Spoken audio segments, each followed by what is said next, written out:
Hello everyone, welcome to yet another day in this The Clown Decade, the decade where things are only going to get worse before they get better. And if you would like to keep up with all things Clown Decade, please do subscribe to the channel and of course become a channel member. And today I'm finishing off the week with a bit of a look into, well, the once again confusing world of Rupert Lowe and frankly mainly the people below him, because they're really the brain power behind what Rupert Lowe does. I've said for a while now, Rupert Lowe really all he seems to want to do is just be a good constituency MP, which I have to respect and is definitely the best part about Rupert Lowe. But having said that, Dan Wootton reported that there was an astonishing figure in a new poll by Find Out Now that has revealed that a party led by Rupert Lowe would receive 10% of the vote nationally, and that's before Restore Britain leaders even launched a political party. Interesting, seems like that would almost be newsworthy. Remember your party, hypothetical polling, they were getting 8 to 12% and that made national news. So you might be wondering, well, why is Rupert Lowe not? I suppose that there's an agenda against him. Well, no, there's a very simple reason for it. So I downloaded the actual polling result data from Find Out Now. This was done on the 28th of November. They sampled 1,000 adults. All seems prim and proper, but they felt the need to put this note in. Please note, this uses a different methodology to standard Find Out Now voting intention tracker, as there is a new party involved and there is no separate turnout or squeeze question, so should not be directly compared. Now what the separate turnout and squeeze question mean is that the methodology from Find Out Now with their standard weekly polling is effectively they'll first ask people, are you likely to vote? They'll go from very likely to not at all. Then the follow-up question will be, who will you vote for? And then anyone that says don't know after that, they'll say, okay, if you had to vote for someone, who would you vote for? And then they use clever statistical methodologies to effectively weight it to end up with a headline voting intention, which is how we end up with Find Out Now giving Reform 34% and Labour about 15%. With this one, they didn't do any of that. It's just asking, oh, who would you vote for, with none of the other, oh, how likely are you actually to vote? If you had to vote, who would you vote for? Because obviously on the day people vote for who they feel they have to vote for, etc. The thing is, if you look at the specifics of this polling, it doesn't look very good on Rupert Lowe all in all. If you look at how likely would you be considered to voting for a political party led by Rupert Lowe, when it comes to overall, don't know who he is seems to be the winner, unlikely comes second place, and likely is third. And you can tell that they weren't particularly happy with this because this didn't really get published by any Restore supporter. I think they were hoping for something a bit higher, maybe in the 20s, but that's never going to happen. And in fact, if you look at the adjusted poll, you'll see that it's about 24% likely with 76% unlikely. If this was Nigel Farage, I would expect it to be a lot closer to, say, 45 to 55%. More in favour of unlikely because, yes, he's still not particularly liked by a lot of people.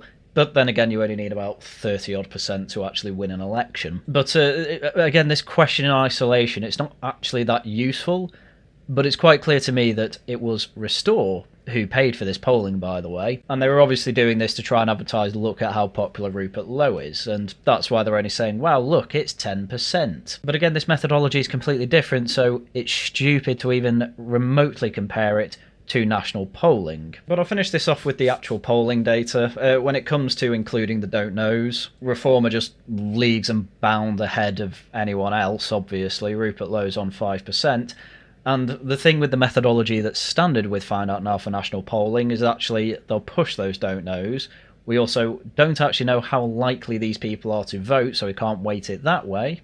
And so it's just quite stupid to poll. We don't know how likely people are to actually go out and vote Rupert Lowe. We don't know if people just said, yeah, I'll vote Rupert Lowe because he's something new, but actually are quite unlikely to bother voting at all. And so this is why a like-for-like comparison is a bit nonsense. And that's not even mentioning that the sample size is less than half of what you'd usually see for a Find Out Now poll on national polling, which again is another reason that you can't really compare them. But to go to the last tab, which is getting rid of the don't knows and wouldn't votes, this is where the 10% for Rupert Lowe actually is, and honestly this is probably the most comparable you can have to national polling compared to question 2 unadjusted. But one thing I want to point out is Tories on 13%, Rupert Lowe's party on 10%. Well, you add them together, that's 23%. That still doesn't beat Reform on 25%.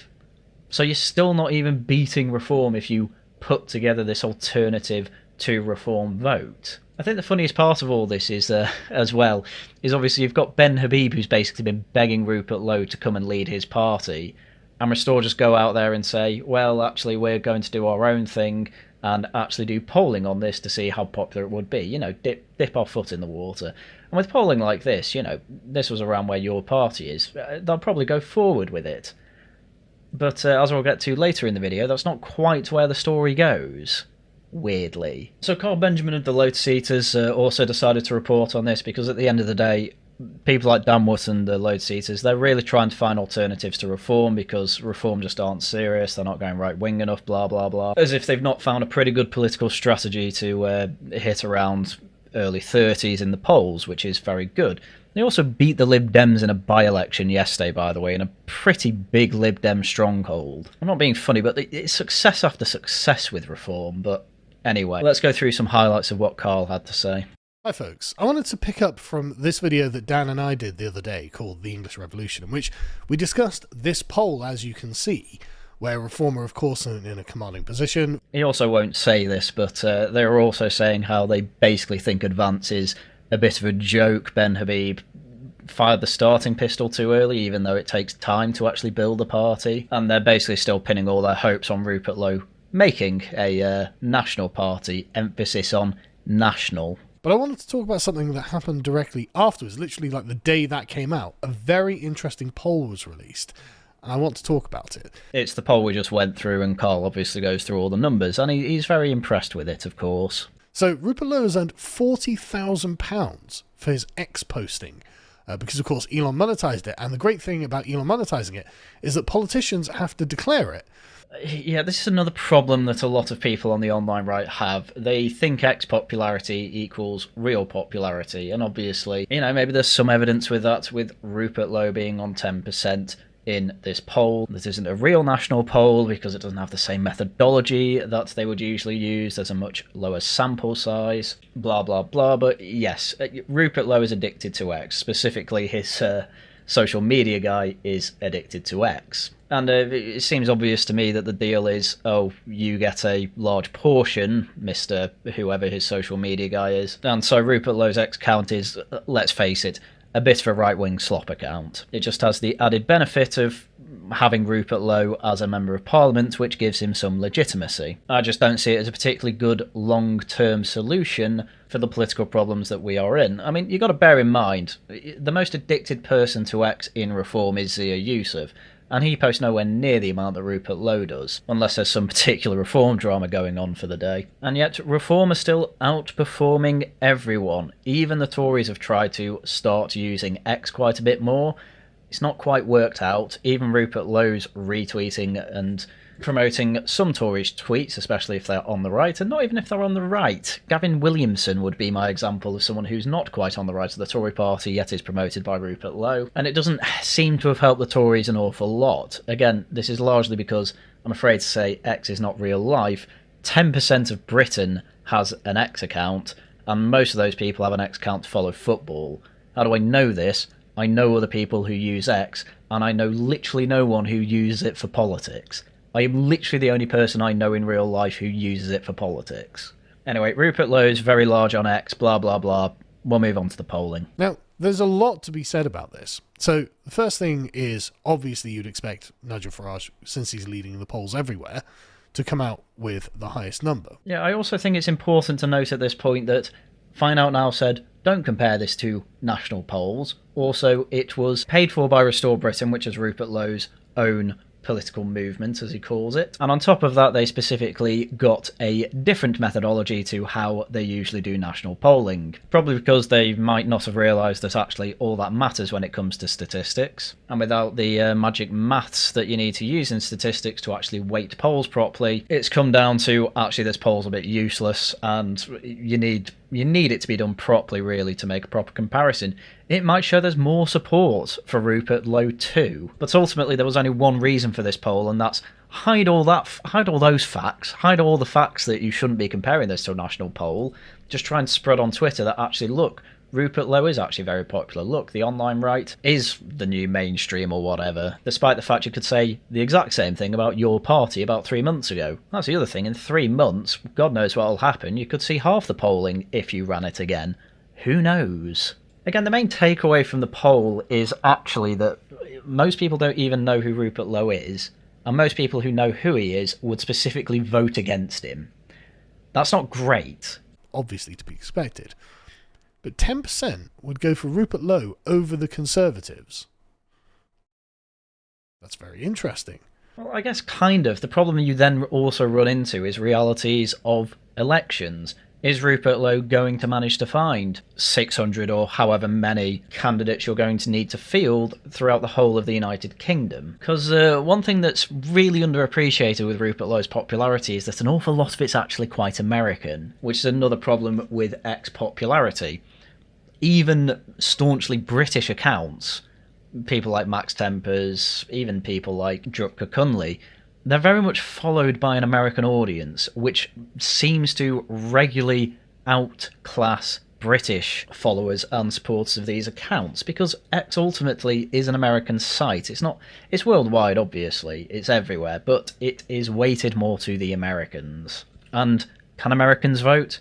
No. It's another thing with Restore, actually. It was mentioned by Charlie Downs when they were introducing it on the Load Seaters that, actually, anyone from anywhere in the world can join Restore. So Restore's actually probably got quite a few Americans in it as well, but I doubt you're ever going to see data from Restore on that, because I don't think they really want you to know that. Having said all this, it's still somewhat impressive that Rupert Lowe did get 10% in that poll, even if it's not been weighted properly. I'm not saying that Rupert Lowe is a nobody, but, Rupert Lowe is still kind of a nobody compared to even Zia Yusuf. I wouldn't be shocked if more people know who Zia Yusuf is compared to Rupert Lowe. Either way, I'm getting a bit sidetracked. Back to Carl. And that would actually, again, put them much more on par with Nigel Farage. And this is something that's obviously been in the air. It's like, okay, well, the Conservatives are dying on their arse. If Rupert Lowe, on his own, is nearly the equivalent of the Conservative Party in when he gets to be included in the poll, well, that's something noteworthy. It would be if it used the same methodology, and you could actually compare it to a national poll, but again, you can't. On top of that, I like the insinuation that this polling would be largely the same if Rupert Lowe joined the Tory party. Again, the Tory party is still a relatively broad church. Just because Kemi Badenoch, and Robert Jenrick are the two frontrunners doesn't mean they also have this big contingent of Wets that are still in the party, which still very much exist. And I actually wouldn't be shocked if James Cleverly wins the next leadership election, that is. And that is a man who would not allow Rupert Lowe in the party, or he might do to try and satiate them, but we know what Rupert's like in a small party. He's not going to be that much better in a big one. And also, there's going to be people in the Tory party who already think that Robert Jenrick goes too far, let alone Rupert Lowe, and they will be protesting the party, I imagine. What I'm trying to say is that, okay, you get Rupert Lowe on board with the Tories, and their vote share goes down because people start to think, okay, this is just getting ridiculous. Because you got to bear in mind, there's a good cohort of people in Britain that think Rupert Lowe is a mega racist, and there's a cohort in the Tory party that are on board with that way of thinking. They're just remaining quiet for now because they're basically seeing where Kemi Badenoch can take them. And she, to be honest, she's doing quite a good job of satiating both sides, but bringing Rupert Lowe on board, that's going to cause a crack.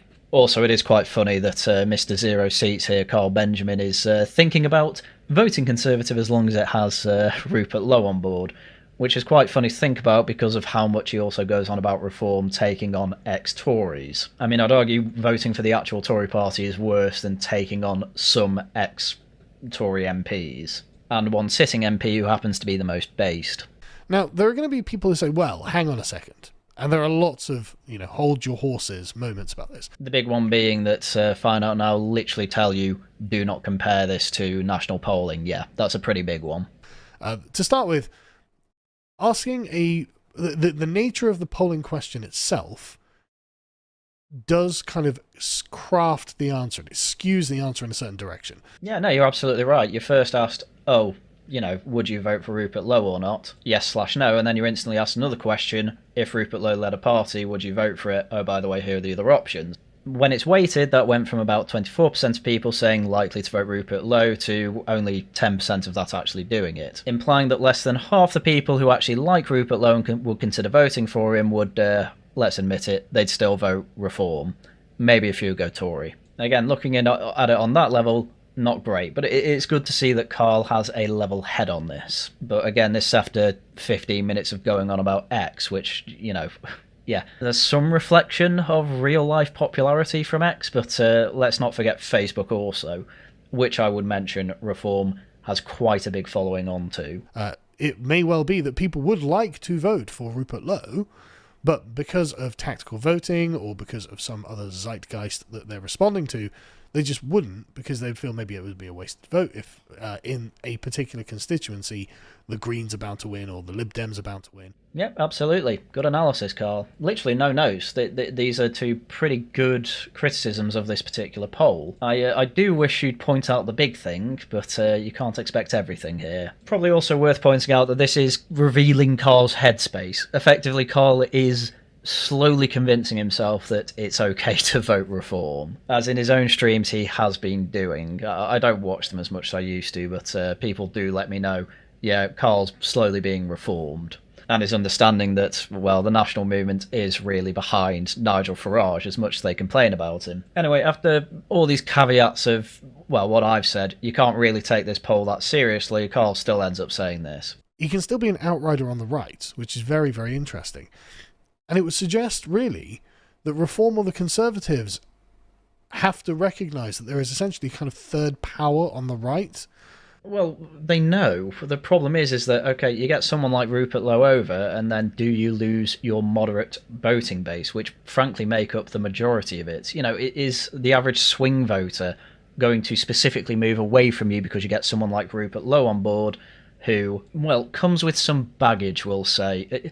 Because I've done videos on this in the past, but his Restore Britain movement and the rape gang inquiry both have major, major, major problems. The rape gang inquiry especially, if that starts getting scrutinised and the media start noticing that actually that inquiry has re-traumatised women and Sammy Woodhouse, who's running it, has actually blocked these women for complaining about it on Twitter, well, damn, you've got a whole load of baggage, you just look completely incompetent, especially with something so important, and it looks like you're just not taking it that seriously in the end. That can easily put people off, and it's something that hasn't quite made the mainstream at all, nobody's really covering it, and it's me and a couple of other people on Twitter who keep pointing it out. You come with that baggage, you bring Rupert Lowe on board, whatever, you can actually collapse your support overnight. I think it'd be a bit of a slow burn with Rupert, because I think if he's brought back on board and actually put on a pedestal or something like that, yeah, a hell of a lot more scrutiny comes about. Same thing will probably happen with the Greens, by the way. People are going to get bored of Zach Polanski, even on the left, because all he can really do is try and bully tactic his way in panels to seem good to the left. And that's good for about 10% of the population who want that, but the other 7% or whatever of Green support is effectively boomers who don't like that. Same thing will happen with Rupert Lowe, I would imagine. That's assuming he's even interested in national politics, which, well, I guess we'll move on from this video by Carl, which actually wasn't too bad, to what Rupert Lowe's doing, because I don't want to make this an hour. So this is the news that the ex-Reform MP Rupert Lowe has set up a new party. Wow, this should be absolutely massive. This should be all over Twitter. If I was Rupert Lowe, I'd be advertising that I made a new party. Let's just ignore that Advance already exists under Ben Habib. Well, Rupert Lowe, who represents Great Yarmouth, has launched Great Yarmouth First, which he says will solely promote the interests of his constituency. That's why it's not all over Twitter. It's a local party, not a national one. Which again is what this confusing strategy is. You have the Rape Gang Inquiry and Restore Britain, which are both obviously on the national level, and Rupert Lowe seems, the man I mean, seems much more interested in Great Yarmouth, which I have to say is very commendable.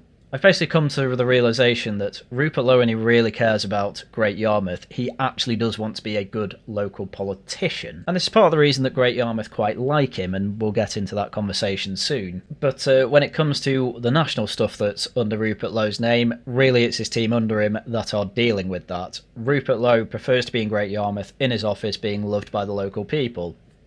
Totally legitimate, totally fine. I wish he'd do that without sniping at Reform all the time, though, but, well, there we go. The new party is yet to register with the Electoral Commission, and Lowe said the group needed to establish itself first. Fine, legitimate, tends to be how parties are created in the first place. Same with Advance, but we'll get into that too. According to Lowe, 500 residents have already joined, and he funded a year's membership fee for the first 500 people. Again, Lowe does this quite a lot. He's very open about his charitability, which I'm fine with him being charitable. It's just I wish he didn't boast about it as much as he does, but it's just the type of guy he is. Lowe said his party would be completely focused on doing what is right for Great Yarmouth and what is right, not what is right, for Norwich or London. Speaking to the BBC, he claimed a new party was needed because national government had let people down, and the rot extends to local government as well. Sort of, yeah, but a lot of problems in local government, as Reform have found out, actually come straight from obligations from Westminster. We think it's going to set a new trend in local government where local people actually take an interest in how they're governed. Maybe. Lowe will continue to serve as an independent in Parliament, said he hoped the area-specific local party idea would be adopted elsewhere in the country. It's a grassroots Britain taking back control of its own destiny, Lowe claimed. Lowe, businessman and farmer who used to be a chairman of Southampton FC, said he planned to field candidates in the next local elections in May. Oh, so he's actually fielding candidates against the Tory party, which is quite interesting because Lowe's quite open about basically how well he gets on with the local Tory councillors, but apparently now it's a case of actually we're going to field our own candidates. Which, again, how well that's going to do, genuinely it's interesting. It's a bit of an experiment, and I don't know many... There aren't too many parties where you can really compare it to. There's a few areas where local parties like this do quite well. I believe Portsmouth have one like it. I think in Cornwall a few Reform councillors have decided to separate and make their own local Cornwall party. How well they do in the future, it's hard to say. I know the Portsmouth one does well, but then they all joined Reform. So it's, as I say, it's going to be an interesting outcome. Watch the Great Yarmouth space, I suppose. The local Tories aren't happy with this. The local Conservative leader, Carl Smith, pointed out that £300 million have been invested into the area since 2019, including the Herring Bridge crossing, which opened in 2024. Rupert Lowe seems to think that people feel the main parties are letting them down. Well, I certainly don't feel that. Well, you would say that. You are a Tory. He also highlighted the new Marina Centre, the regeneration of Winter Gardens, and the conversion of the Palmer's building into a library and university campus. Very good stuff. I hope your election campaign goes well, is all I can say to that. And the thing I find interesting about this is that this was reported in the BBC, and it also included an interview with Rupert Lowe, by the way, on BBC News Channel, on the 2nd of December. The first time Rupert Lowe even mentioned this on his Twitter was 2 days later on the 4th of December. For those who don't know, I set up a new local political party called Great Yarmouth First. I was elected by Great Yarmouth for Great Yarmouth. That has guided everything that I've done. You're also elected as a Reform UK MP, I want to add. You know, let's be realistic here. Why was Rupert Lowe an MP? Because he was a Reform UK candidate. There's very little to do with the actual man at that point. Completely changed now because he's a good local MP. But at the time, let's admit it, you were elected on the coattails of Nigel Farage. The new constituency polling has shown us on 44%. We'll get into this in a second. Labour on 17, Reform on 16, and Tories on 13. Lib Dems and Greens each on 5. And, the first poll was, there's some value to take from it. This poll is absolutely none, and I'll get into why. This shows that unapologetically patriotic politics has real support. Yeah, we already knew that. You were voted in as a Reform MP, particularly when it's mixed with local priorities for local people. We're going to fight every seat in the council elections next year in our area, and we are aiming to win every seat in our area. Okay, that's ambitious. A different kind of politics is coming, and I don't think anybody in Westminster understands the power of it. Again, the funny thing here, Rupert Lowe, supported by an awful lot of people, largely on X, lots of them American, for being a patriotic national MP. Again, yes, you represent your constituency, but when you're in Parliament, you're voting for things nationally. You are there to represent the constituency on a national stage. Sure, a lot of your work is also involved with your constituents at the local level, but you also have councillors and things like that to help out with that, and it looks like you're trying to get people on board with that. And honestly, it's just confusing as to what is this trying to signal.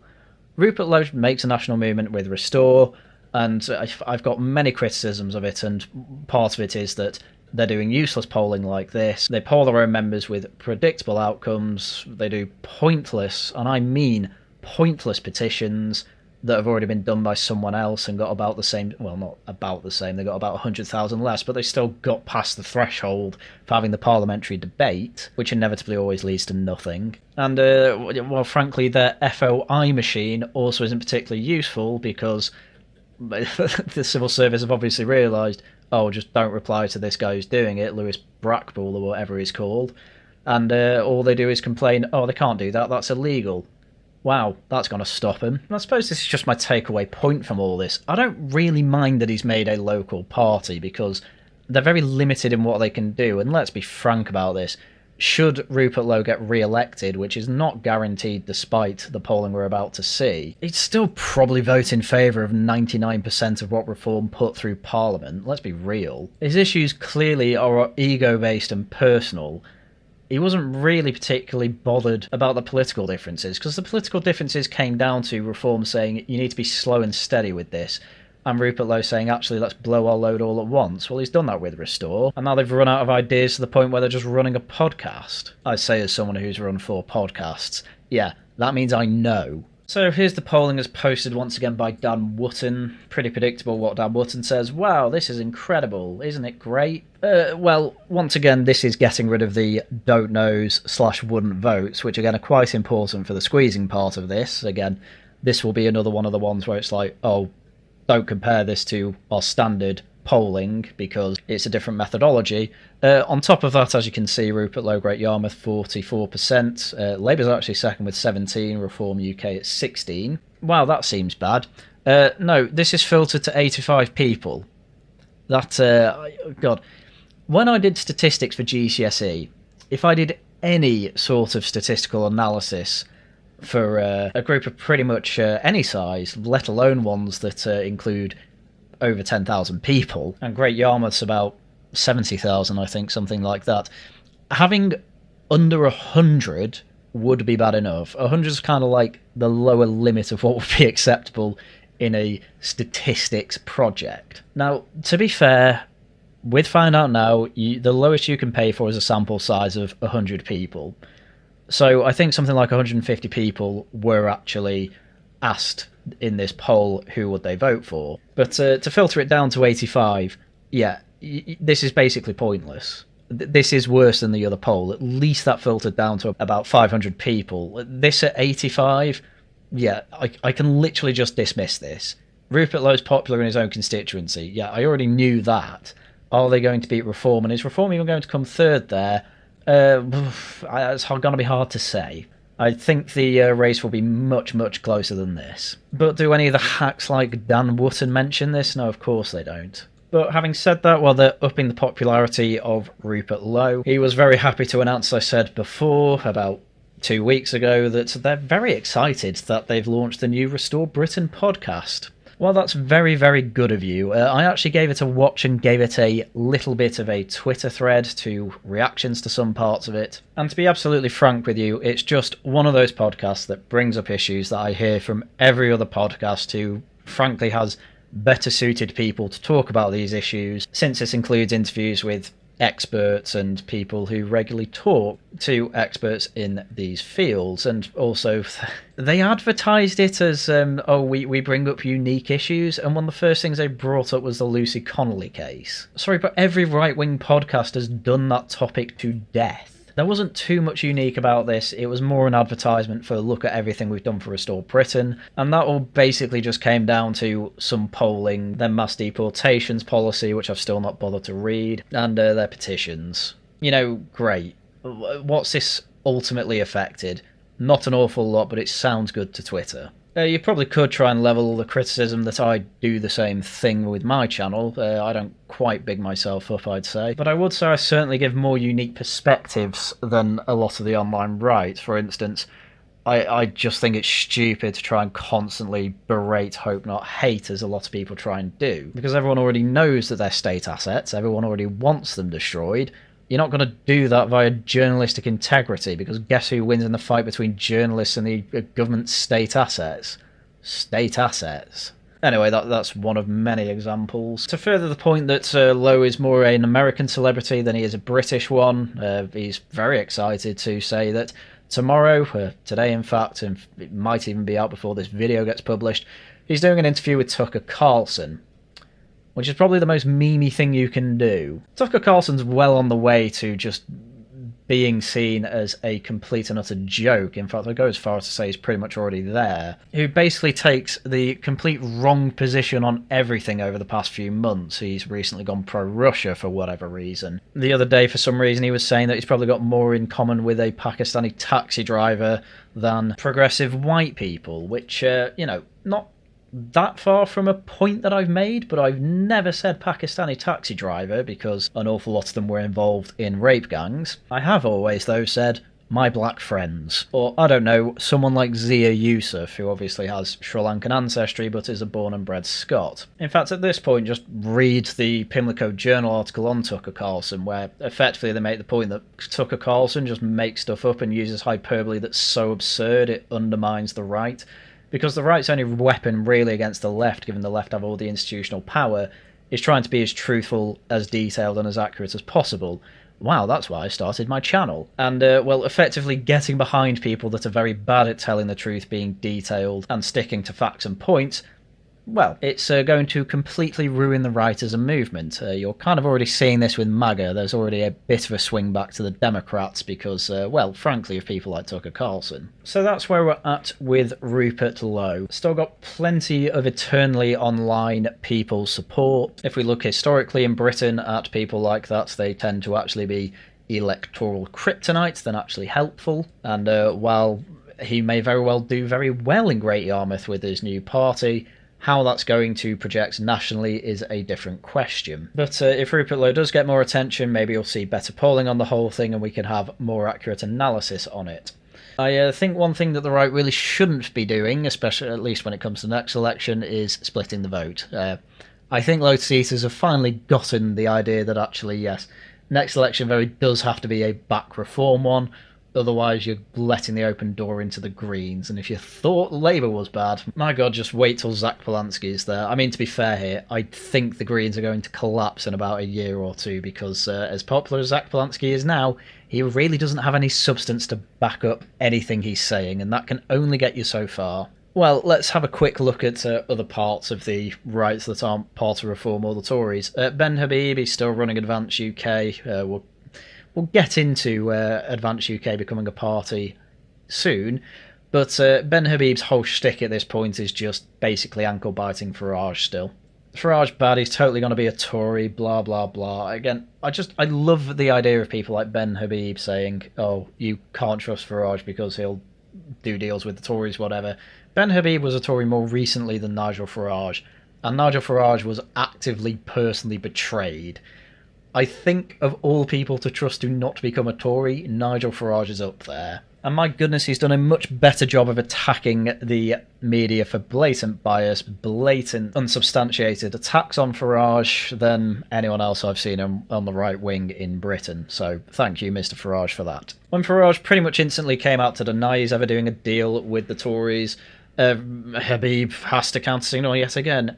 Garbage from Farage. He denies wanting a deal with the Tories while accepting he wants to take over the Tory party. That's a deal. Either way, Reform is Tory. Again, I think Rupert Lowe is much more likely to want to take over the Tory party. In fact, there's a few people in Restore Britain have been quite open about that. Harrison Pitt, for instance, literally asked Michael Gove, don't you think it'd be a good idea to let Rupert Lowe in the party and become leader? You know, that'll give an invigorating energy to the party, and Michael Gove was just like, no.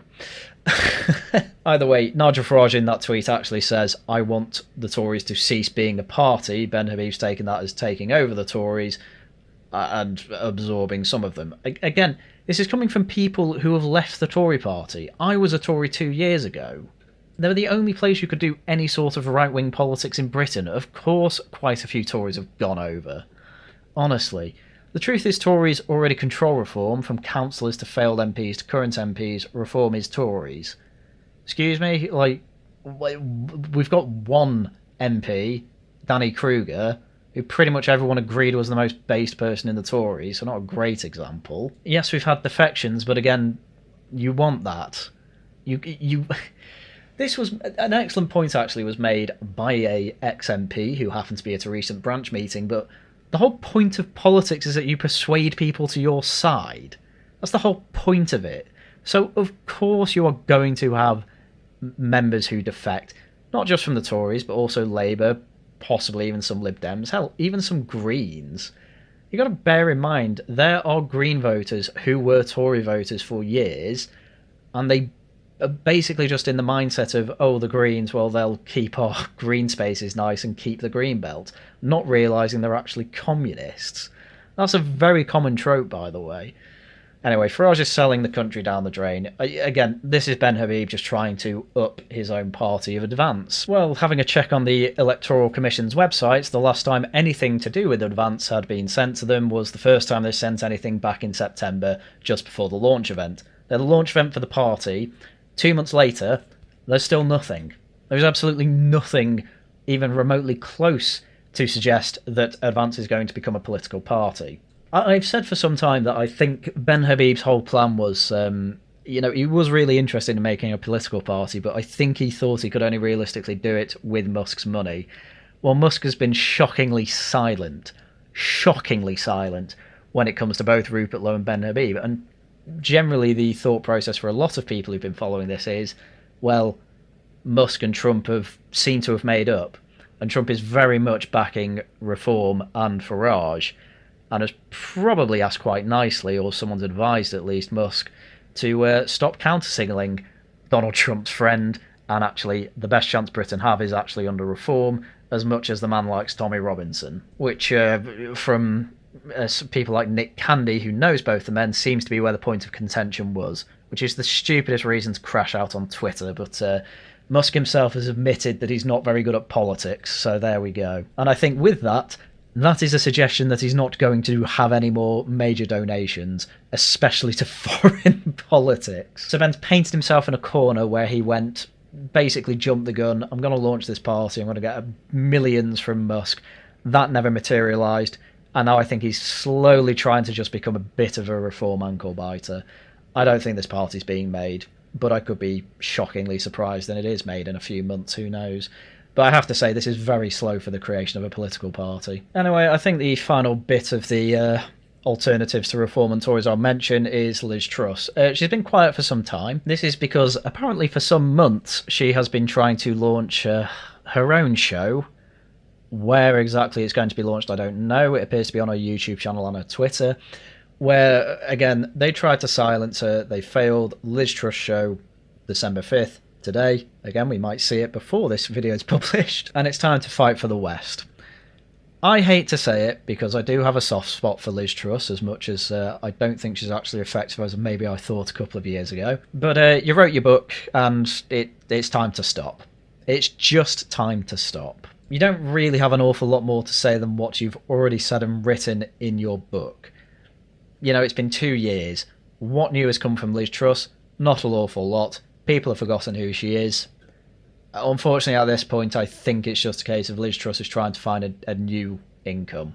It's unfortunately, I hate to say it again, quite embarrassing. Again, this is very Americanised. They, quote-unquote, trying to silence me while I speak to a camera. I'm going to fight for the West by professionally talking to a camera about the problems we have. Again, like, you can say the same thing of me. I'm a guy in my office.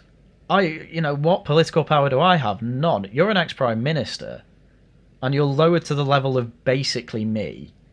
That's not very good, I'm afraid to say. Well, she did get 22,000 likes for her Twitter video on this, unfortunately over on YouTube. Yeah, not quite as good, I think it's fair to say, to the point where even my comment being very pro-reform was ratioing her. It's not anymore, to be absolutely fair, but it was for about half an hour. And again, I think this is down to the particularly American nature of X.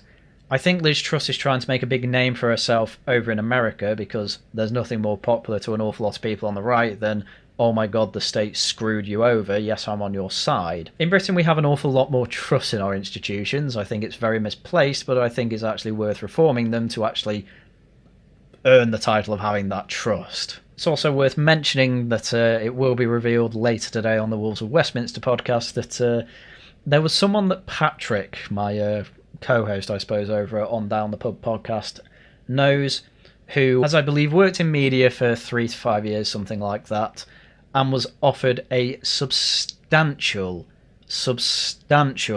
salary for effectively being the producer of Liz Truss's show and the other bits of media that she's going to be doing. We're talking more than an MP is paid. So there is quite substantial money behind this, which is probably why they're going to be focusing on X. And I'm not being funny, but I can't imagine there's many people in Britain who are willing to fund this, given that most people would rather just fund reform, really, if they want to do any effective right-wing politics, which is why I'm suggesting this is probably basically an American grift. And it's really sad to see an ex-PM basically drop to this level. She's not even an MP anymore. And at the end of the day, you have to earn a living. And if it's to earn a living off repeating the same points to Americans, so be it. Personally, on my level, I'm willing to do slightly more useful things, such as get reform elected in as many places as I possibly can. I believe North Wales is very much setting up to, well, start the campaign for the next elections over in May. There's also a by-election in North Wales coming up that I'm going to be having a hand in helping out with, just leafleting, things like that. If you want to be more useful than the XPM, join Reform and do that. That's the best thing you can do. I'm not even joking. I went over to Runcorn twice to leaflet. I went over twice and we ended up winning by 6 votes. Now, I know absolutely everyone who leafleted said this, but unironically, that is how close things can be. That is how much you can help. You can literally get people voted in just by leafleting, even for a day. 6 votes could have come from one person leafleting in a day. Not even joking. Doing all this stuff, making a new political party, splitting the right even more, even the splits away from reform have split again. It was always going to be pointless. I said this when the split happened. Trust the plan, follow reform, it's just the best chance we've got. They may not be perfect, I never claimed that, but my god, it's been over a year since Ben Habib left, it's not even been a year since Rupert Lowe left, and, you know, what have they achieved? Twitter notoriety. Great. That does well in America, really does not do as well here. I'd argue without Restore and without the other things that Rupert Lowe's doing, if he just stayed in Parliament as an independent and made his speeches and the people who followed him liked it, and did all his constituency work, he'd still be on like 40% in that poll of 80 people. You know, I really don't think the people who engage in politics online is that big. And I certainly don't think they vote particularly much. But hell, to be fair, we are in historically unprecedented times, so that is subject to change. I'm just not convinced by it. Right, anyway, I actually managed to keep this way under the length I thought it would be. I could have gone on at Carl Moore. But, well, there we are. So, with that, that's everything I had for you for today. As I said before, Wolves of Westminster podcast out later today. Tomorrow it's Laughing at the Guardian with some whamming. And then I might even look at doing 2 gaming streams next week, given that I missed out on one this week. But yes, videos out as and when I can make them as well. If you enjoy all that, do subscribe, leave a like, leave a comment on top of that. Please do become a channel member and leave super chats and super thanks. Right, that's it everyone. Thank you all very much for watching, and until next time, goodbye.